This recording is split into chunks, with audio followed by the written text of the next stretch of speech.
Hi, my name's Matt Wilder. I'm a freelance journalist based in Washington, D.C.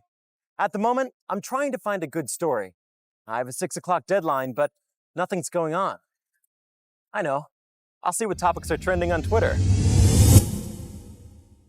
Today, we live in the era of new media. People can access the news at any time, from any place, on all kinds of digital devices. The internet and social media sites, such as Twitter and Facebook, allow these news consumers to become news producers. If you want to be a journalist, all you have to do is post an article online, and it can be read instantly by anyone, anywhere in the world. Journalism has changed a lot during the first days of the newspaper, and most of these changes have been driven by technology. There's no better place to discover this than Washington, D.C., home of the Newseum. There are over 30,000 newspapers here, covering over 500 years of news. This is the Boston Newsletter, thought to be the first continuously published newspaper in North America. This edition, from 1718, reports on the sensational killing of Edward Teach, better known as Blackbeard, believed to be one of the most dangerous pirates at the time. Reporting in the early days of journalism must have been very difficult. Journalists would ride their horses to the nearest town that had a printing press. Their reports were then published in a newspaper, which was often just a single sheet of paper, and distributed on horseback. The roads were bad, so it was very difficult to send news over long distances. By the time most people read these newspapers, the news was often very out of date. This all changed when the first telegraph line was built in 1844. Suddenly, journalists could send stories quickly. The telegraph is said to have revolutionized news reporting. This new style of journalism came just in time for the American Civil War.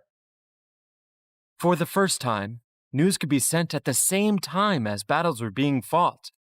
War correspondents, and the stories they sent, became very popular. But there were still problems. These war reports were very biased because journalists represented their own side in the war. There was no objectivity, and reports were usually censored by the army or the government, so stories were often inaccurate, and sometimes completely wrong.